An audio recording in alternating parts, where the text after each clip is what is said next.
Students, आज की इस वीडियो में हम डिस्कस करने जा रहे हैं the atmosphere chapter matric level chemistry chapter number 5। तो इसके हमारे पास एक्सरसाइज से रिलेटेड जो क्वेश्चंस हैं उन क्वेश्चंस को इस वीडियो में कवर करेंगे। तो स्टार्ट लेते हैं। फर्स्ट क्वेश्चन है in list major air pollution and their sources. सबसे पहले उन्होंने तो कहा है कि लिस्ट के फॉर्म में हमें बता देने हैं पोल्यूशन की, एयर पोल्यूशन की सोर्सेस के बारे में। तो सबसे पहले हमने देखा यहाँ पर कि पोल्यूटेंट्स कौन कौन से हैं। तो देख लें आप, यहाँ पर हमारे पास सबसे पहले जो सोर्स दिया गया है ये पोल्यूटेंट्स और सोर्स को इंडिकेट कर दिया, ठीक है जी। इसके बाद हमारे सबसे पहले पोल्यूटेंट क्या है, कार्बन मोनोऑक्साइड आ जाएगी, फर्स्ट कैटेगरी कार्बन मोनोऑक्साइड की। उसके बाद सेकंड नंबर पर कार्बन मोनोऑक्साइड के बाद आपके पास सेकंड नंबर पर NO2 आ रही है, नाइट्रोजन मोनोऑक्साइड, नाइट्रोजन डाइऑक्साइड। ये 2 पावर के अंदाज से लिख दिया गया है, हालांकि ये O के साथ नीचे छोटा सा 2 है। अच्छा, तो ये बात आपको याद रखनी है। उसके बाद मेन जो चीज़ है, emission from the automobiles fires industry operations. तो कार्बन मोनोऑक्साइड का क्या सोर्स होता है, कहाँ से कार्बन मोनोऑक्साइड निकलती है? तो वो हमारे पास ये है कि ऑटोमोबाइल्स वगैरह, कार्स वगैरह इनसे निकलती है, इंडस्ट्रियल ऑपरेशंस। और जो तमाम तर कारखानों से निकलने वाला धुआं जो भी है हमारे पास कहलाता है कार्बन मोनोऑक्साइड के हवाले से। इस तरीके से नाइट्रोजन डाइऑक्साइड है, emission from the automobiles, electrical generations and industry operations. इससे इसका ताल्लुक है, तमाम तर ऑटोमोबाइल से ये भी रिलीज़ होती है और तमाम तर इलेक्ट्रिकल जनरेटर वगैरह जो होते हैं वहाँ पर जनरेटर से रिलीज़ होती है। नेक्स्ट आ रहा है सल्फ़र। तो अब देख लें कि सल्फ़र में हमारे पास जो होगा वो जी, तो सल्फ़र को थोड़ा सा देख लें कि थर्ड नंबर पर आ रहा था सल्फ़र डाइऑक्साइड। ये SO2 है, 2 भी इसमें छोटा सा नीचे की तरफ इंडिकेट किया जाएगा। इलेक्ट्रिसिटी जनरेशन, जहाँ भी इलेक्ट्रिसिटी बनाई जा रही होती है, चाहे वो गैस से बनाई जा रही हो, पेट्रोल से बनाई जा रही हो या वाटर से बनाई जा रही हो, कहीं ना कहीं जो उसकी फॉर्मेशन है, स्पेशली वाटर में तो ज़्यादा नहीं, लेकिन जहाँ भी कोई चीज़, कोई भी फ्यूल बर्न करके हमारे पास इलेक्ट्रिसिटी जनरेट होती है, वहाँ पर SO2 सल्फ़र डाइऑक्साइड ज़रूर होगा। तो फॉसिल फ्यूल्स में इसको इंडिकेट करेंगे। Thanks for watching this video.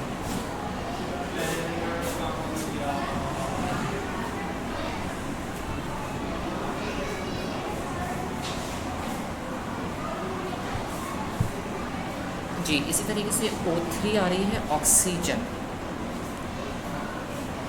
Ji, oxygen ये जब 3 क्वांटिटी में मौजूद होती है तो इसे हम ओजोन गैस के नाम से जानते हैं।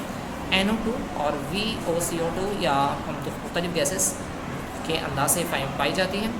ओजोन हमारे पास इंडस्ट्री, कार से इमिशन होता है इसका, gasoline, vapours, chemical and solvents में इसका ताल्लुक है।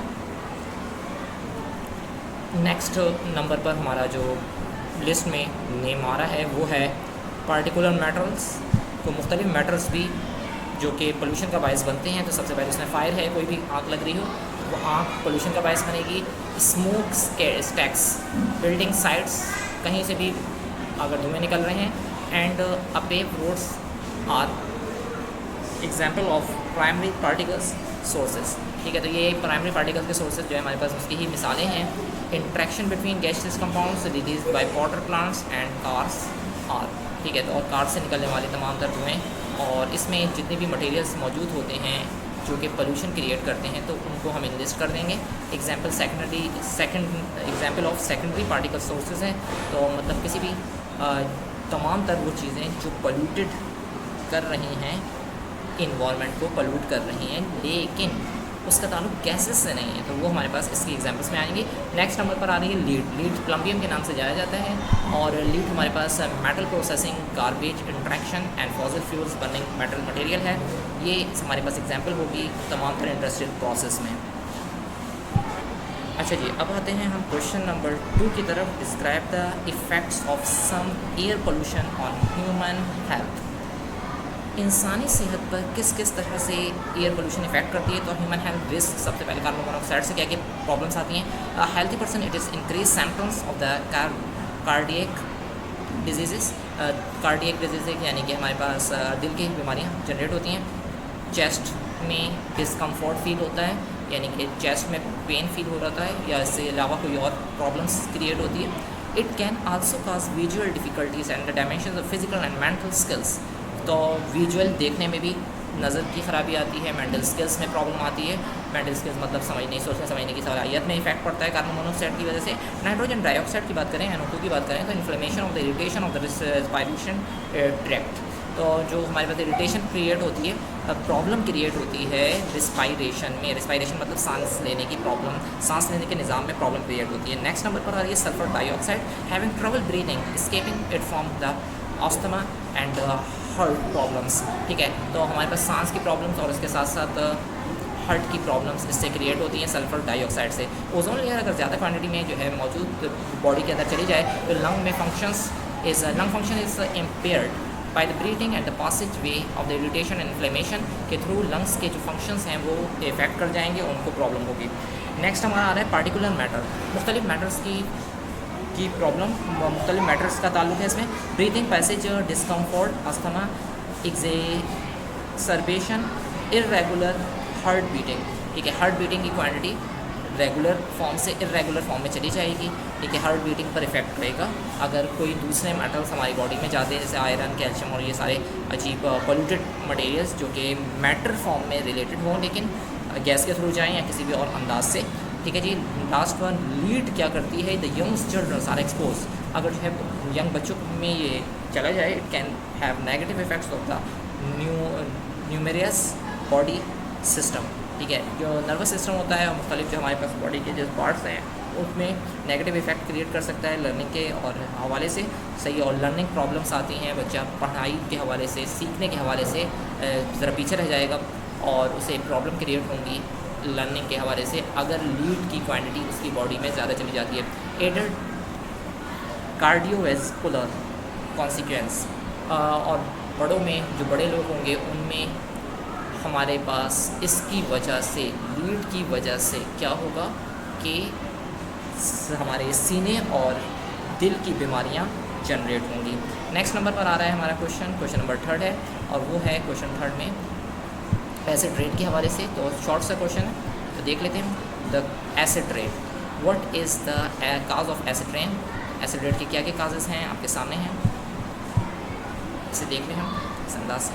ठीक है, एसिड रेन में क्या हो रहा है कि acid rain is the created when rain water dissolve acidic और अच्छा, एसिड रेन जब होगी जब हमारे पास रेन वाटर जब ऊपर से आ रहा है बालकनी में से, तो उसमें एसिड मिल जाए। एसिड कहाँ से मिलेगा, कैसे मिलेगा, उसे देख लेते हैं। एयर पोल्यूटेंट, जो भी एयर के अंदर पोल्यूटेंट्स मटेरियल है वो एसिडिटी क्रिएट कर देगा वाटर के साथ रिएक्ट कर like sulphur dioxide and nitrogen dioxide. ये के तमाम क्वांटिटी में ये नाइट्रोजन डाइऑक्साइड और सल्फर डाइऑक्साइड हमारे पास हवा में मौजूद होता है, जो कि पानी के साथ मिक्स होगा तो क्या होगा, उसे एसिड रेन क्रिएट कर देगा। नेक्स्ट नंबर पर आ रहा है हमारे ग्लोबल वार्मिंग का टॉपिक। तो नेक्स्ट इसको लेते हैं हम ग्लोबल वार्मिंग को जी। तो justify the green house effect leads to global warming. हमें ये बताना है कि ग्रीन हाउस इफेक्ट की वजह से किस तरीके से हमारी ग्लोबल लेवल पर पूरी दुनिया में वार्मिंग का मसला यानी कि हीट का मसला ज़्यादा क्रिएट हो रहा है। Higher concentration of carbon dioxide observed infrared radiations generated by earth surface। तो ये ज़मीन की सतह पर हमारे पास कार्बन डाइऑक्साइड अगर ज़्यादा क्वांटिटी में मौजूद हो तो वो एब्जॉर्ब कर लेती है सही रेडिएशंस को, इंफ्रारेड रेडिएशन को, जो कि सन से आ रही होती हैं, preventing heat energy from the existing the atmosphere. और इसके साथ साथ हीट एनर्जी ज़्यादा कर रखती है एटमॉस्फेयर के अंदर। The acid is preventing the surface from the cooling down at night. ठीक है, अब ये कुछ the aids of the preventing, इसके साथ साथ कुछ चीज़ें जो कि सरफेस को ठंडा कर देती हैं नाइट के टाइम पर, सन के चले जाने के बाद जब नाइट पर टेम्परेचर डाउन हो जाता है तो ये ही गैसेस अर्थ को थोड़ा वार्म रखते हैं। इस carbon dioxide concentration at the atmosphere rises. जैसे ही कार्बन डाइऑक्साइड की कॉन्सेंट्रेशन हवा में ज़्यादा होगी, less thermal energy is lost of the earth surface. तो थर्मल एनर्जी ज़मीन की सतह पर ज़्यादा मौजूद होगी। As a result surface average temperature progressively rises. इसके नतीजे में जो सरफेस का टेम्परेचर होगा वो बढ़ता चला जाएगा।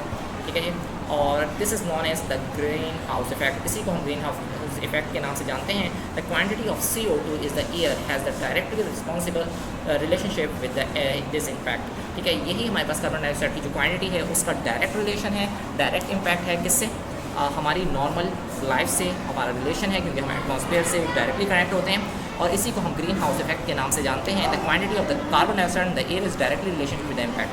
ठीक है, जो कि क्वांटिटी हमारे पास कार्बन डाइऑक्साइड की